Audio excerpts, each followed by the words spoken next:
I hated winter more than anything. My hands cracked, my feet froze. But somehow, the smell of hotteok was always warm.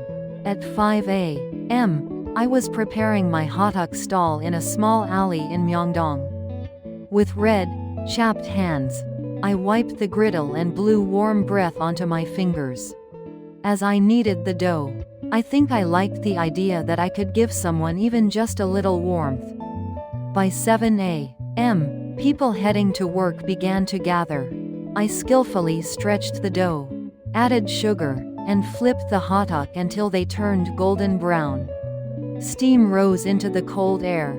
"You're out early again. Don't you have school?" "Yes, my classes are in the afternoon.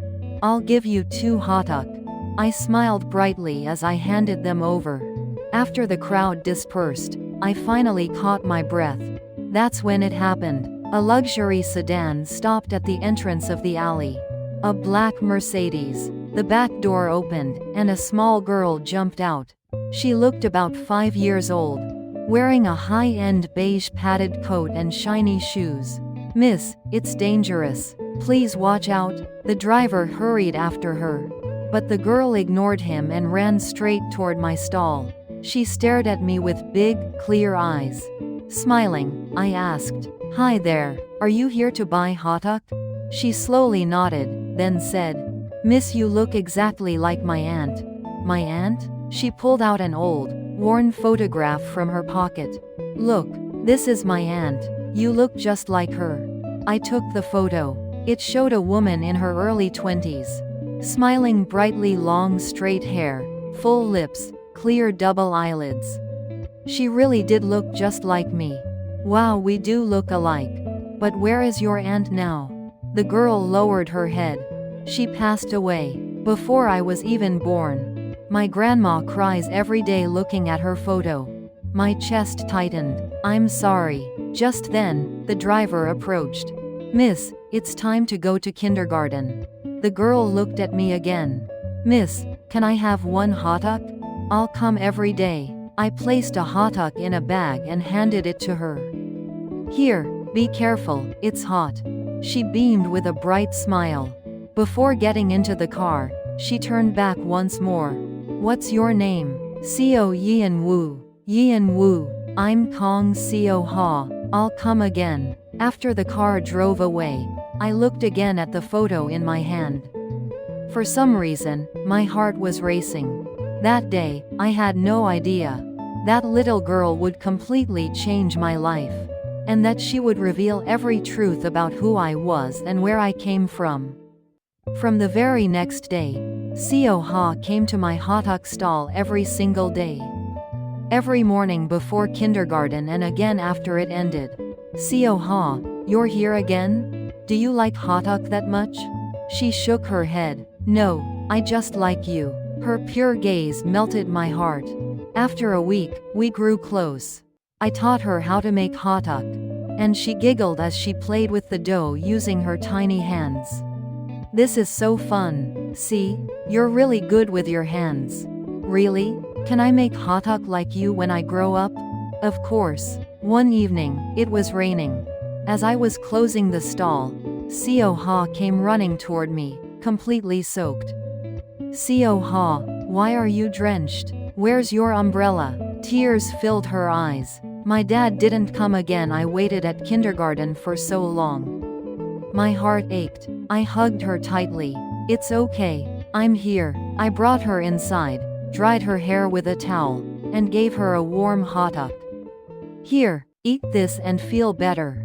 She took a bite and asked, "Miss, do you have a mom?" I froze for a moment. "No, I don't. I don't have a dad either." "Then are you alone too?" "Yes, I grew up in an orphanage. I don't really know who my family is." Seo-ha grabbed my hand tightly. "Then can we be family? Can you be my aunt?" My eyes filled with tears. For someone who had longed for the word family her entire life, those words hit deep. "Okay, let's be family." That's when it happened again. A luxury sedan stopped outside. A tall man rushed out.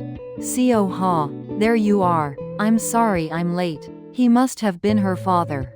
But Seo-ha didn't run to him. She hid behind me. You're always late. I'm sorry my meeting ran long. Only then did the man look at me. The moment he saw my face, he froze. Politely, I said, "You must be Seo-ha's father. She waited a long time today. Please take better care of her." He snapped out of it. "I'm sorry. May I ask your name?" "Seo Yeon-woo." "Seo Yeon-woo, may I ask where you grew up?"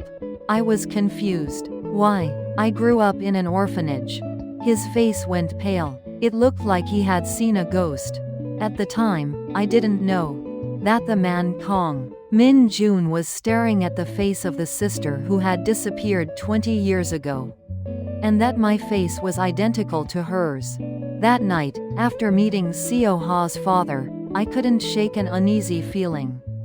Why was he so curious about my past? Why did he look so shocked when he saw me? A few days later, Min-jun came to my stall again alone. "Hello, Yeon-woo." "Oh, Seo-ha's father. Where is she?" "She's at kindergarten." I came to talk. I felt tense. "What is it?" After hesitating, he spoke. "If it's not too rude, may I ask about your birth?" My expression stiffened. "Why would you ask that?" "Because it's possible you're connected to my family." "What are you talking about?" "I'm just an orphan." He looked at me seriously. "That may not be true. Would you consider taking a DNA test?" I got angry. "No, I don't want that. I just want to live quietly. Please don't misunderstand. Please leave. I respected you as Seo-ha's father, but this is disappointing." He left without another word. That night, I couldn't sleep. Connected to his family, what does that mean? Meanwhile, Min-jun returned home and knelt before his mother, Yoo Kyung-hee, in the lavish living room of the Kang family mansion. "Mom, tell me about Min Seo." Her face stiffened. "Why now? Did my sister really have a child?" Tears filled her eyes. "Yes, she did.